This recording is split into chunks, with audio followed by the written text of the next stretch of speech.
Good morning, Table Tribe. Thank you for joining us online for this week's service. I'm Emily, and I'm the kids pastor here at the table, and our mission here is to guide people in a forward-moving relationship with Jesus.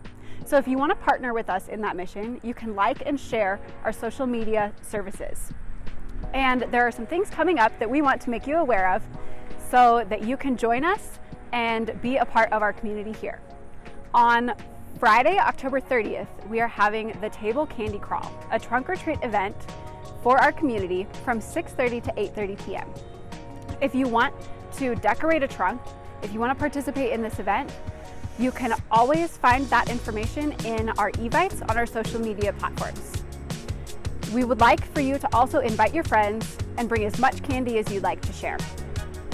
We also have coming up is the reopening of the kids table. On Sunday, October 25th, we will be reopening the kids table for all ages, nursery through 5th grade. We're super excited to be reopening these spaces, and we can't wait to see you and bring your kids. We also want to thank you for giving. Your gifts support us and make everything that we do here possible, and we try to make it super simple for you to be able to do that. You can give online, you can text to give, or you can mail in your gift. If this is your first time tuning in to an online service with us, go over to thetablejoliet.org, scroll down to the bottom and click the I'm New button and let us know that you joined us. Let's get ready to dive into week 2 of Good Vibrations, where we will hear from Killswitch Engage.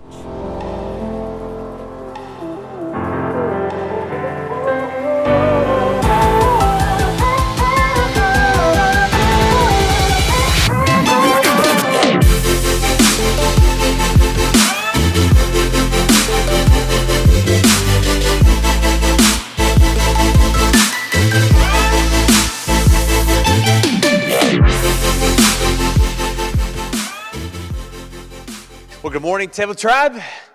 Great to see you. Thanks for being here. My name is Brad. I'm one of the pastors here. If it's your first time here or you're new, we want to get to know you. And so if you could, just go online to thetablejoliet.org, go to the bottom, and you'll find a little thing that says, I'm new. Just fill that out for us and let us know that you're here. By the way, turns out, I didn't know this last week, but in order to submit songs where it says, I'm new, you actually have to fill out all of the information. And so if you submitted a song last week with just your name and just the song, there's a good chance we didn't get it. And we haven't picked the song yet for week 4 of our series, Good Vibrations. And so if you're still wanting to let us, know a song that you want us to talk about, send it to us that way. I'm new on thetablejoliet.org, and you can submit a song there. So anyway, we're excited because we are beginning week 2 of Good Vibrations. And if you missed us last week, well, it was interesting to say the least. Some people found it not so interesting. But again, we talked about this idea of God's plan, and we met with Drake, brought my good friend from Canada down, and we talked about God's plan, and we looked at 2 different things that seem to get in the way of God's plan, which is comfort and relationships. Comfort and relationships. And so we spent a good time talking about what keeps you comfortable. We also talked about what are the relationships in your life that are dead weight. Like that in the end, not going to go anywhere, not going to do anything, but these people that you constantly are around or people that you're dating that it's just not going to work out. And the question is, why do you keep them around? Why do you stay with them when in the end, it's not going to work out and you can miss God's call in your life? And so today, I'm really excited about week 2 because I'm introducing to you one of my favorite bands. Now, if you were to work out with me, you put on my headphones, this is exactly what you would hear on any given day of the week. And I'll just say this, my good friends, Killswitch Engage, they are passionate people. And that's a nice way, if my wife says I do this. Like when I get passionate about something, I get very loud about it. I get loud, I get excited, I stop smiling, I lose my Joel Osteen face, and I get really intense. And so people think I'm angry or I'm screaming and yelling at them. When in truth, I'm just really excited about the thing I'm talking about. And so my band is passionate. And to say the least, they love to yell, they love to scream.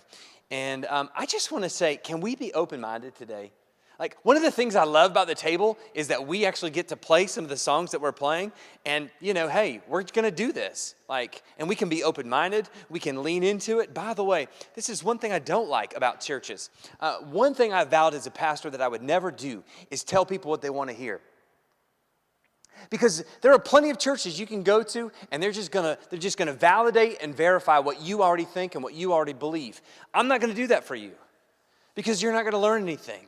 You're not going to grow. We're not going to teach you anything. And so my whole goal in this series is to take things that we're learning outside in the world, and we're bringing it, we're connecting it with Jesus' stories, and we're using that truth to teach and move our lives forward. And so if you would just be open-minded today, and you would lean into this music, and this some of you are just going to hear your grandma. Your grandma would say, "That's Satan's music. Only Satan worshipers listen to this music." No, that's not true. I'm sorry. I do love Jesus, and I do love this music. And we're going to provide you the words so you'll know what we're talking about this week. We've got the words for you up here. But I'm so excited to introduce to you my good friends Killswitch Engage. And it's called Take Control. You ready for this? Open-minded. Here we go. All right. Anybody nervous yet? Yeah, you can clap for that song, Penny. I see so excited about it. I love this song. I just came across it like a few months ago, and I just could not stop jamming out to it. It just got me really pumped up. It's like, forget COVID. I'll take control of the situation, and we'll just, kick it in the face. Anyway, all that to say, I just wonder for you, have you ever had a moment in your life, just let's work with the obvious, have you ever had a moment in your life where things felt out of control? I mean, I know that it's like, this is not a season of things that are out of control, but maybe you've had a moment in your life where you didn't know what was next. You had all these plates spinning and you felt like you couldn't keep up, or maybe you felt like you were in over your head. My question that I want to work with today is this: how do you know when your life is out of control? Like, what's the moment for you where you realize, okay, I've got to get a hold of things, otherwise things are going to get really bad really quick? What's the moment for you that you realize things are out of control? For me, it's cleaning. Now, I'm not talking about just doing the dishes or mopping or sweeping or cleaning the bathrooms or whatever. I'm talking about, this, the thing that you've ignored for 4 or 5 months that just kind of piles up and sits there.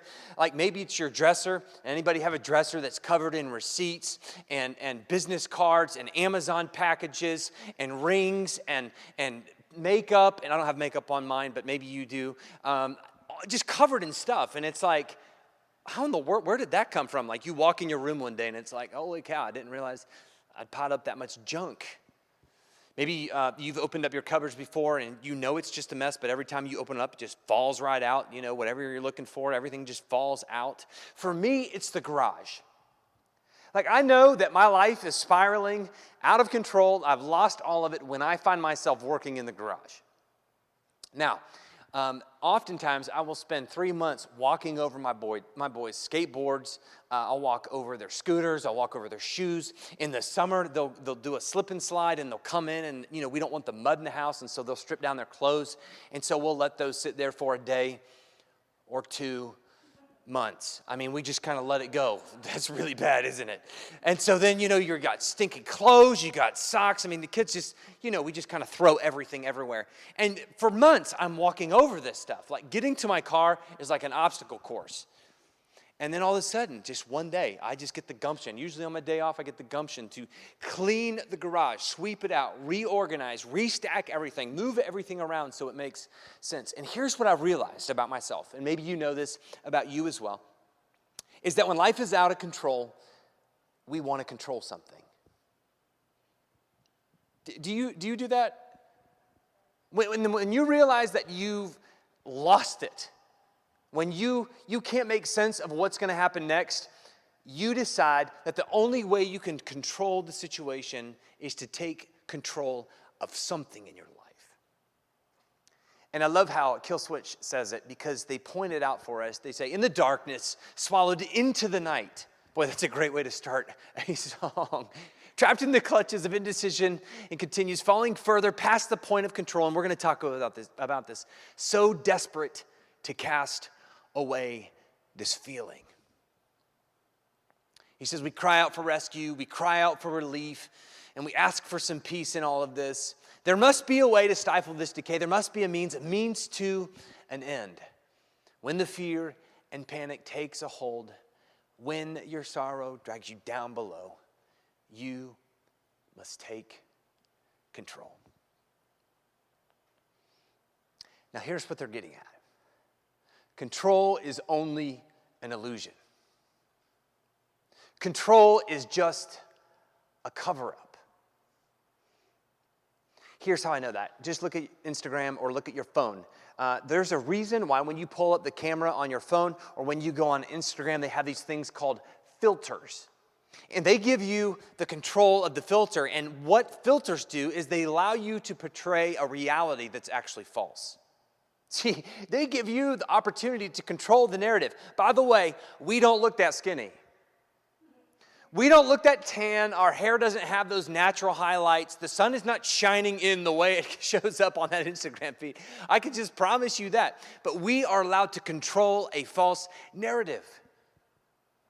This is why people project. Do you know this? People project on other people. And the reason they do that is because it's control.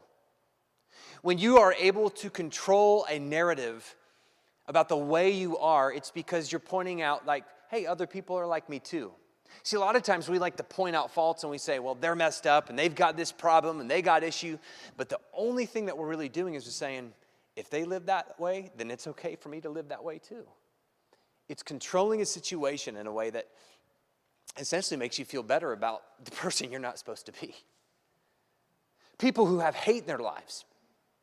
This is the bottom line. They control people, they control with misunderstanding. Hate is started by misunderstanding, and it's by people who really don't care to understand to begin with. And so they automatically will control each situation by not wanting to dive into the very thing that they're looking at. In fact, I love this quote that I heard this week. I missed this at the beginning. But I heard somebody say this week, usually we will find spirit in the thing that we dismiss the most. In other words, the things that we tend to push against or we dislike or we disagree with, the person's saying there's life there. That if you would just open up your mind, if you'll just open up for a minute, there's opportunity. There's wisdom in that. But a lot of times when it comes to hate, we don't want to understand. Control comes in our work schedule. Some of us work an ungodly amount of hours, and we feel like we can feel better about our lives the more we accomplish. And so when you've heard people, when they brag about, I've worked 80 hours this week. By the way, you're not going to impress me. I've lived that life. It's not very impressive. It's exhausting and tired. But people will do this. They will tell you how many hours they work because they want to portray to you the amount of control that they have over their lives. And I love this because control is only an illusion.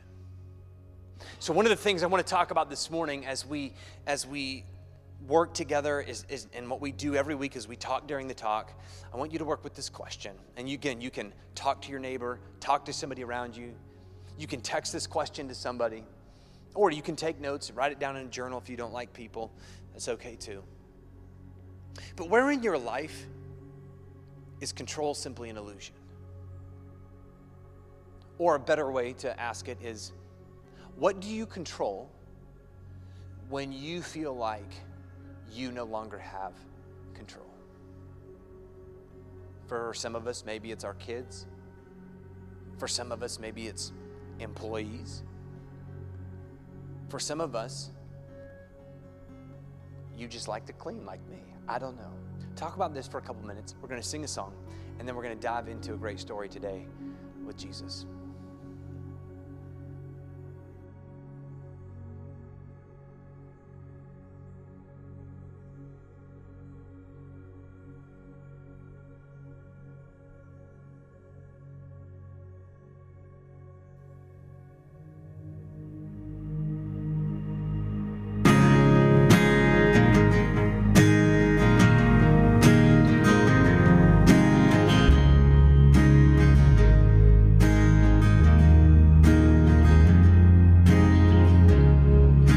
Table that you prepared for me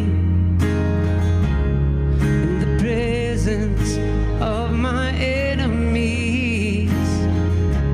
It's your body and your blood. shed for me.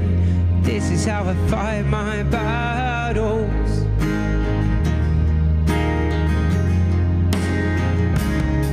There's a table that you prepared for me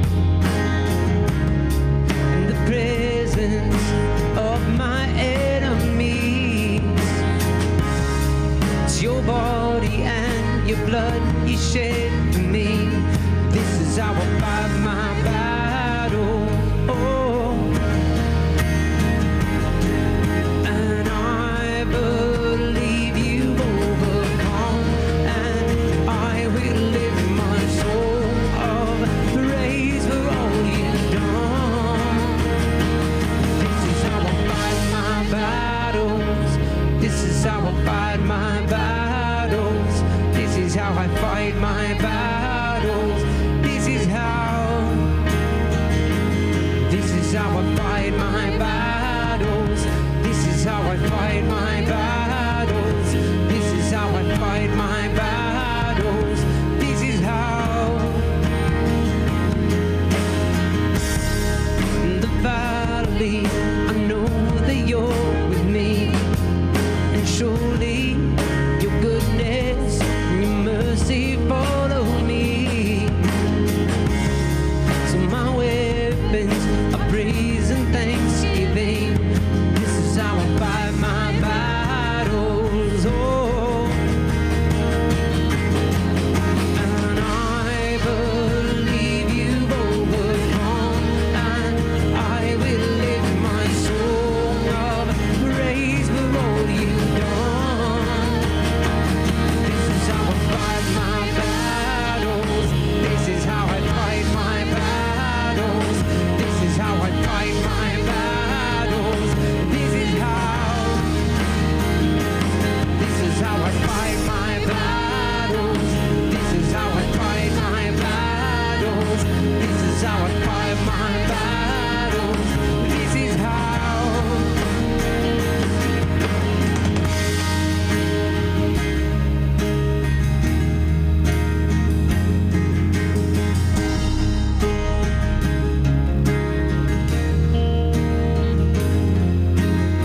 It may look like I'm surrounded, but I'm surrounded by you. It may look like I'm surrounded, but I'm surrounded by you. It may look like I'm surrounded, but I'm surrounded by you. It may look like I'm surrounded, but I'm surrounded by you. This is how I fight my battles.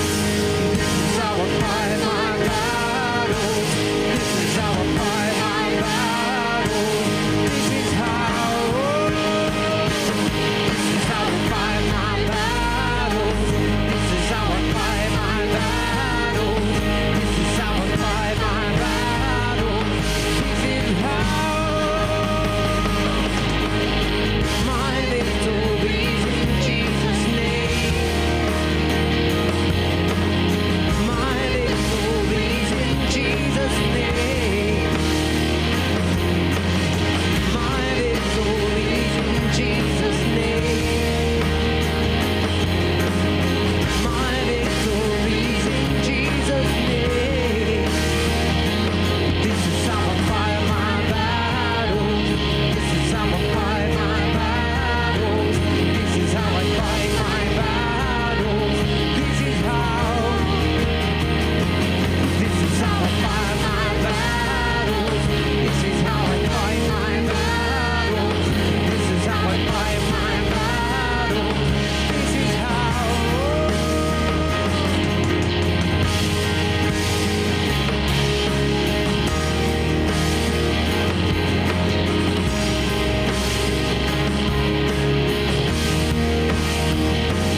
This is how I fight my battles. This is how I fight my battles. This is how I fight my battles. This is how. This is how I fight my battles. This is how I fight my battles. This is how I fight my battles. This is how. 'Cause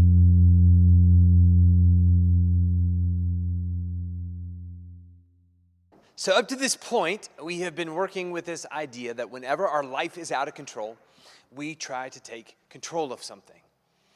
And so the question for us is, as Christians, as followers, as people, what do we do? How do we respond? What's the thing that we can do when we feel like we're losing control? And so I want to work with this phrase from Kill Switch Engage today. I think this is so good. It's so important. It's going to guide a lot of our conversation.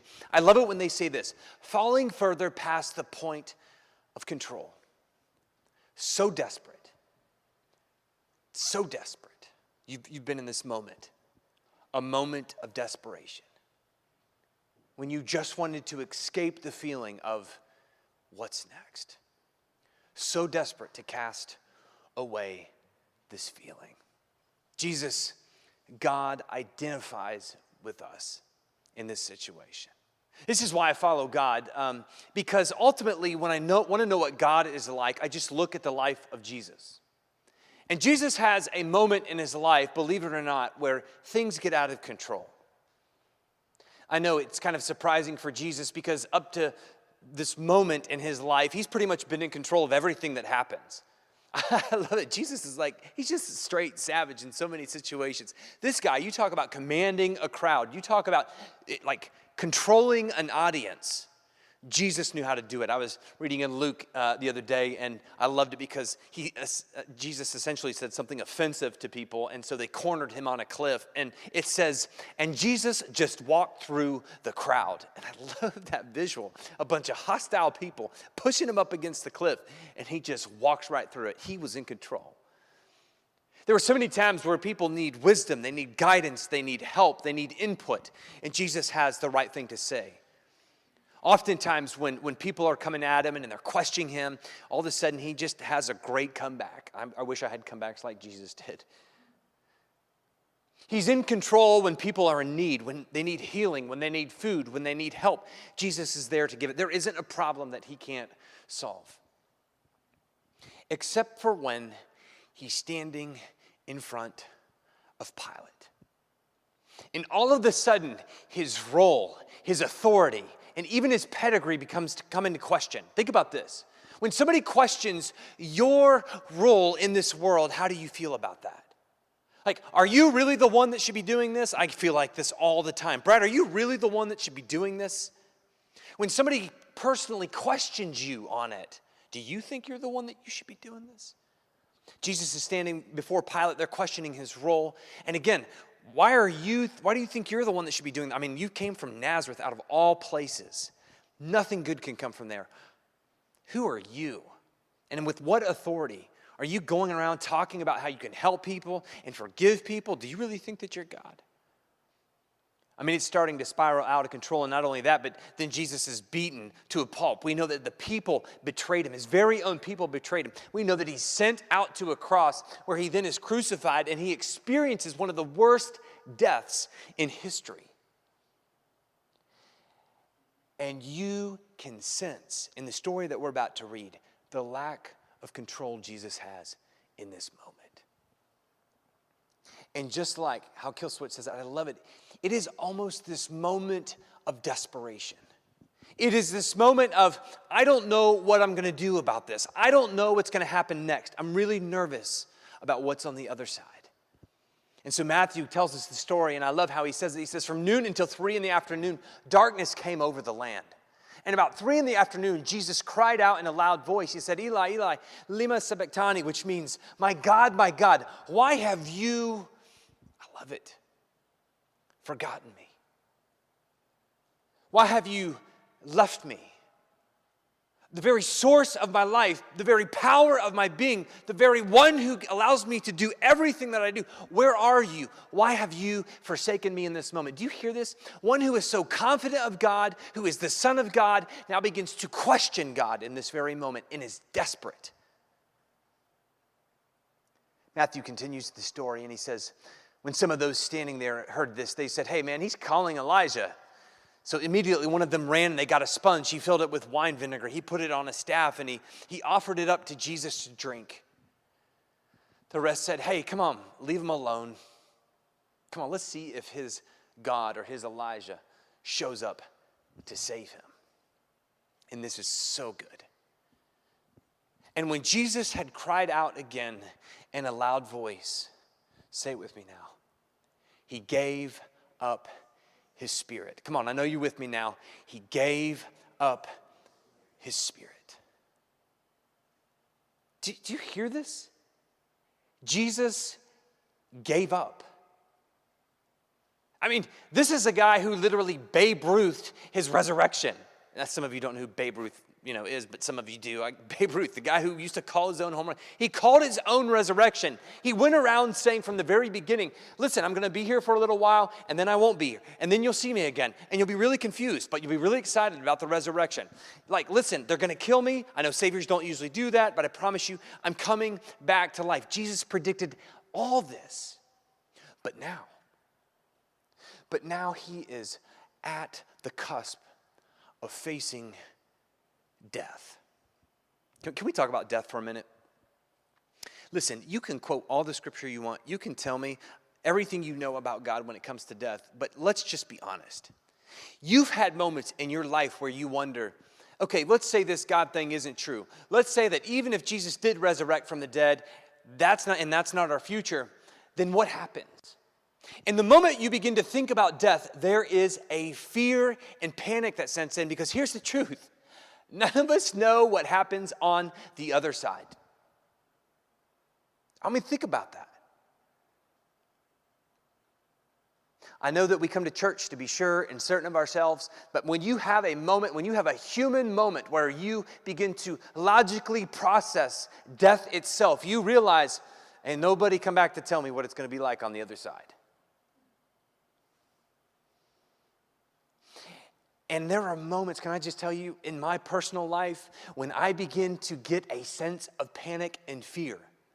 What if the thing that I believe, what if the thing that I teach every Sunday isn't true?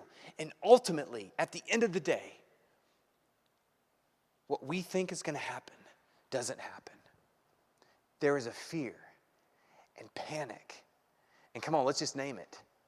It's the sense of you no longer have control of what happens after life. And see, what Jesus does in this moment is he does something for us that we can't do for ourselves. And no, it's not just dying for your sins, although that's part of it. But Jesus says something here, he does something here in this very moment that we have to understand is the way forward. And I love it because it says he gave up his spirit. See, people would look at this moment and they'd say, yeah, he's a quitter. People say, oh, he's like a 2-year-old. He's throwing a tantrum. You know, he didn't get what he wanted, so he's just going to quit. People would say he lost control of that very moment. He's just giving up.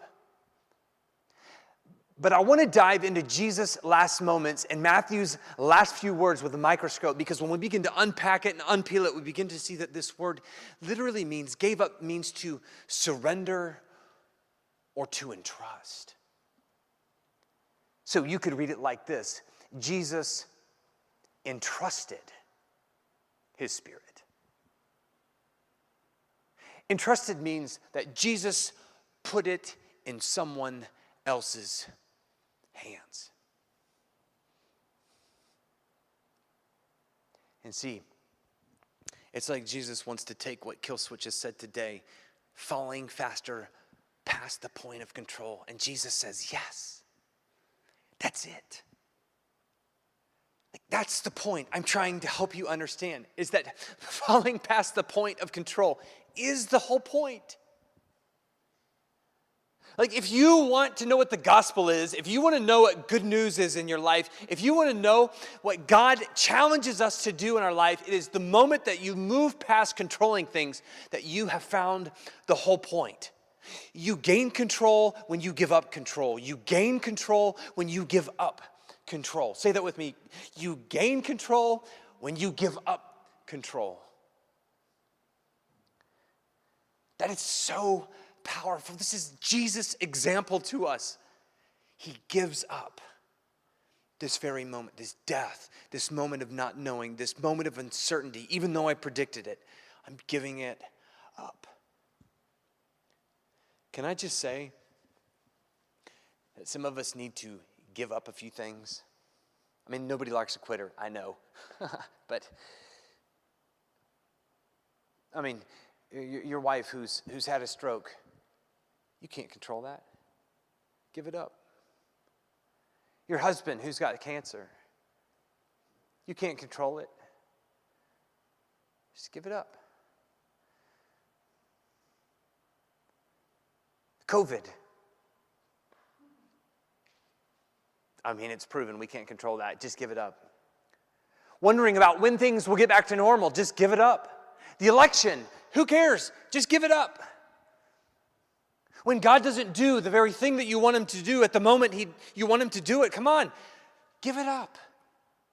Like the whole point that Jesus wants us to move into, this life that we're supposed to experience, is that we must move past the point of control. And you're saying, Brad, how in the world do I do that? I'm a control freak. By nature, I have to have my hands on everything. So I want to give an illustration. No promises on this. It could be a disaster. This proves my point. I have no control over what's going to happen in the next few moments. So I've invited some friends to come up here this morning. If they're ready, I'm going to have them come up here, and they're going to help me today. And we're going to hope that today goes better than the previous service. I had my little guys up here. They did a great job. I, on the other hand, did not do a great job. So here's to hoping this is better. So I want to prove a point today, and I hope that it makes sense by the time we do. You guys can come out here. They can't see you back there, but you come right here. You can stand right there. My friend, you come on over here. All right, guys. I want to play a game today. Today we're going to break a Guinness World Record. Did you know this? There is a such thing as a Guinness World Record of hitting a balloon back and forth. And so Phil in the back is a certified Guinness World Record. What do we call you, Phil? A what? Mediator, that's correct. So he can essentially approve whether we break this record today. Do you guys want to do that? Actually, I'm just kidding. He's not. He's just the guy he's just working with the slides, but I thought it sounded really good. So here's what I want you to do. I want you to scoot back just over this way. Today, I want to see how many times you can hit this balloon back and forth, like a little game of volleyball between the two of you. Can we do that? Can we try it? All right, I'm going to give you a few shots, so let's try it. I'll give it to you first. Now, here we go. Go ahead. Let's see what you got. How many times? No. Like volleyball. You got to hit it, man. There's no throwing. It's hitting it. Here we go. All right. You guys can scoot in just a little bit, yeah? You can scoot in right here. Here you go. All right. All right. We got one. Oh, no, you can't catch it. That's two. All right. I'll scoot in just a little bit closer. We'll give you one more shot. I think the world record is... All right. Hang on, guys. Let's try something else, shall we? Yeah? Ready for this? All right. Can we do this?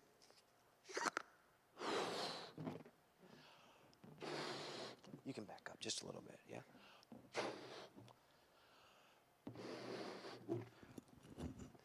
I'm not good at multitasking.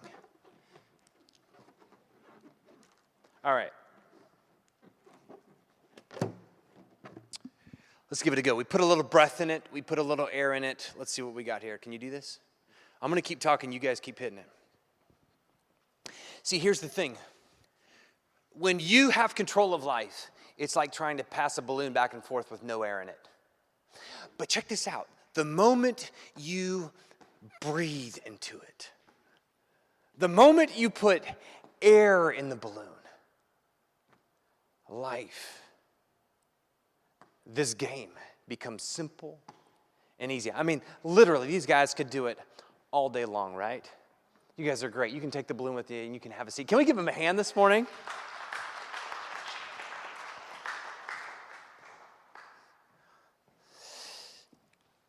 I love the visual of this because when Killswitch says to us, when the fear and panic take control, they say, look within, say it with me now, your soul.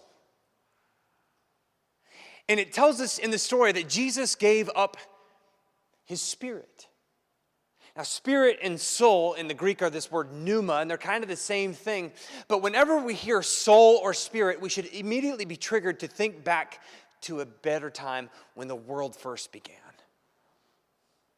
When we find that God, spirit, was hovering over, check it out, the chaos. That's right. In the beginning was a disaster. See, we've always been under the assumption that there was, nothing there. But the truth is there was something there because the Bible describes it as chaos. In the Hebrew, it's called the tohu and the bohu. And these words begin to express to us that there's this chaos taking place. But we find God's Spirit hovering over the chaos. And what happens in creation? God begins to breathe air into each moment. And we get land, and we get sea, and we get sky, and we get stars, and we get animals, and we get fish, and we get people. And with God's breath, things come to life. By the way, nothing exists in life without the breath of God. And I love this because when Jesus goes to death, when he is put in the grave, he knows that his God is a God who from the very beginning has been bringing life out of chaos. And there is hope even in the midst of death. And God breathes into Jesus air and life, and he is resurrected from the dead, which means that our God is capable of breathing into every moment of every day of your life. You see, I said, will you get the balloon for me back there behind there? We are so concerned with doing this, This is what our lives look like every single day, and it's so difficult. But the moment we put a little air into it, everything, thank you, Steve. Look at this, man. I could talk to you and do this the whole time. Do a little header, do a little back foot. We could do all kinds of things. And my point is this.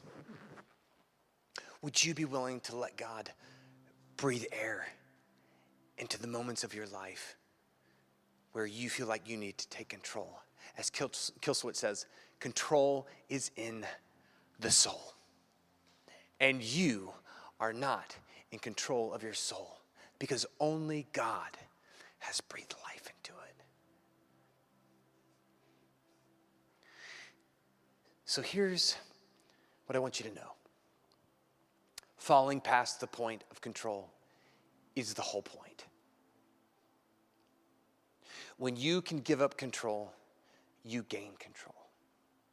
When you begin to lose, it's the moment you win. And so I would just encourage you with this. Here's what I want us to do this week. This should be a lot of fun, I promise you. I was thinking, what does this look like for a spiritual practice? How do we move forward in our lives? How do we grow spiritually in this moment? What should we do to remind us that God's breath is in every situation? And so as I was daydreaming, and by the way, somebody asked me, Brad, was this your original idea? Like, I have one occasionally, He asked me if I got it out of a book. No, I thought of it, believe it or not. But what would it look like for us to blow up the situation? Okay, don't use that language out in public. But think about this with me. What would it look like when your boss is going off on you because you screwed something up and something was out of your control, and you just decided in that moment while he's talking to you or she's talking to you to just, what'd you say? Uh-huh. Hang on 1 second, boss. Meanwhile, they're still going off on you about everything that you did and how you messed it all up. And what if you just stood there? Yeah, I hear what you're saying. Yep. What about the person who cuts you off in line? I get frustrated by that stuff. Like, there's a line here. Can you not see it? What if we just pulled out a balloon out of our back pocket and we just stood there in line like this? God's got it. I don't, because I'd be going off on you right now. Like, what if we just were driving and people cut us off? Road rage, man. You met those people? What if we pull up at the stoplight, pull out a balloon, blow it up, and we're just sitting there waiting for the light to turn? Hey, buddy. How you doing, man? I see you. God's got this. Like, this, I know it sounds goofy, but literally, after service today, we had somebody, who wasn't too happy about the fact that we were, we got new table covers, and they didn't want to have to exchange them. She literally pulls out a balloon after the message, and she's just like, hitting it. And she goes, I can't get enough of this. She's really upset about it, but what if we just pull out a balloon? God's got this. What if God breathed life into every moment of every situation? Would you do it with me this week? I challenge you to have somebody take a picture of you, to take a video of you, but let this be a reminder. When your kids are going crazy and you feel like you've lost control, just blow up a balloon and just hit it there for a few minutes. When your husband keeps talking about the same thing over and over about this football team or about nobody cares about the Cubs and nobody cares about, the Green Bay Packers and all that, just grab a balloon. Because there's power in knowing that God's breath is what sustains every moment. It's what happens when we entrust it to Him. Let's pray. God, we thank you for this day, for this opportunity of realizing that we absolutely have no control over anything. That you are the creator, you are the one who forms life out of the moments that feel absolutely chaotic. So I pray today that we would allow your breath, your air, your spirit, your soul to breathe into our hurt, our pain, our joy, our finances, our jobs, our parenting, our kids' lives, everything that we are, everything that we do. May it be filled with you. Lord, I pray for the person who has yet to entrust their life to you. I pray that in this moment, at this time, they would realize the emptiness. They would realize that continuing to hit a balloon around with no air in it is the life that we live without you. But with you, life is changed. And it's in Jesus' name we pray this. Amen.